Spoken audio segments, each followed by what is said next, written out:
It's Friday, everybody. Heading up to the Mackinaw area, picking up a teardrop. Gonna go check out Tearstock 2018. Got the bikes loaded up, got the truck loaded up. Let's head out.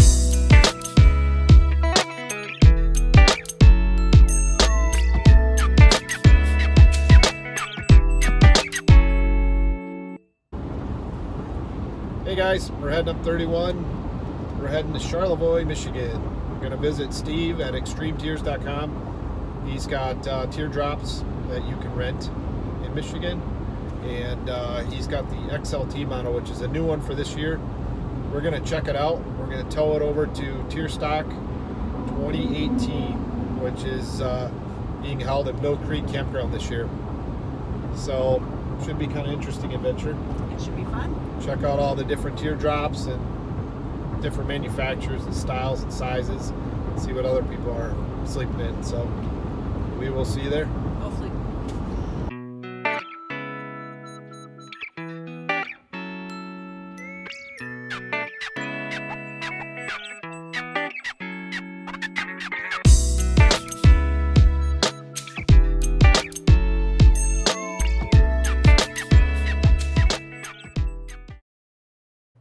So last year we rented this XTR. It's from Vintage Trailer Works, and we rented it from Extreme Tears, Steve Bowen up in Charlevoix, Michigan. It's a nice trailer. It's a teardrop style. Has all the amenities any kind of larger RV would have. The advantage of this one is it has a full galley in the back. What I mean by galleys, it's got a full kitchen setup.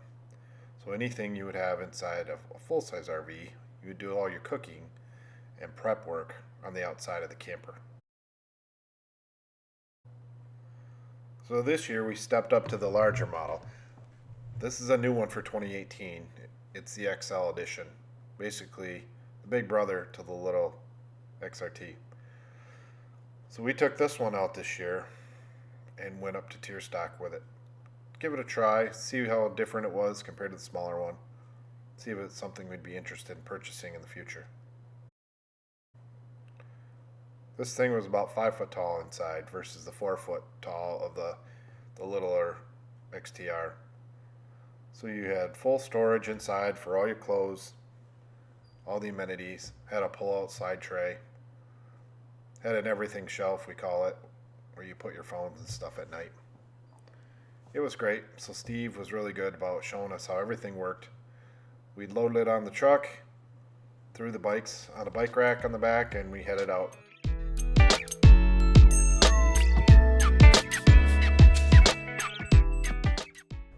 So on the way up, we had to stop at the lavender farms. Lavender was in bloom. Everything you can think of made out of lavender, from soaps and perfumes and essential oils, ice cream, you name it, they had it. It was kind of neat to see all the fields in full bloom, all the bright purple colors.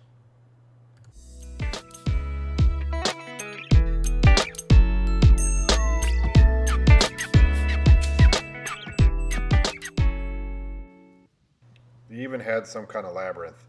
You could walk through this big field full of lilacs and kind of work your way to the center.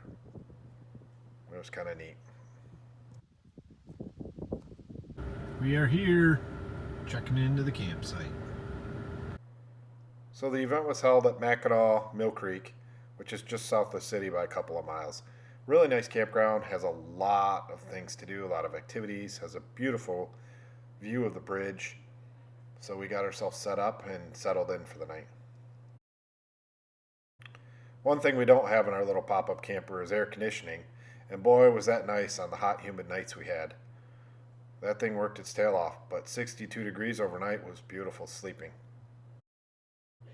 We had some really gorgeous sunsets that weekend. Absolutely lit up the sky. There's also some fireworks shooting off. Not sure if that's an annual thing. They do it every weekend. I was told they did. The next morning we got up, we went and visited the fort.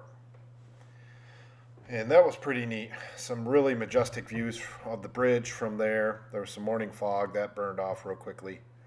We got to check out the fort. Never had visited that area. It's really neat to see how the pioneers used to live back then. So if you want to check a more in-depth review of the trailer, check out my channel. I got a full detailed review of the XL. So on Friday, for a couple hours, they let everybody check out all the different teardrops. There was everything from homemade to manufactured. This small company in Minnesota was really neat. It's called the Vestibule. It's really small, has a full windshield. It looks like you're sitting in a car. The bedding would fold up and make 2 areas to sit in. And it just had some huge windows in it. Small table, so if you got stuck in some rain, you could have a meal inside, or you could do some, reading or so on. Had a full, beautiful kitchen in the back. It was laid out really well, but the price reflected that.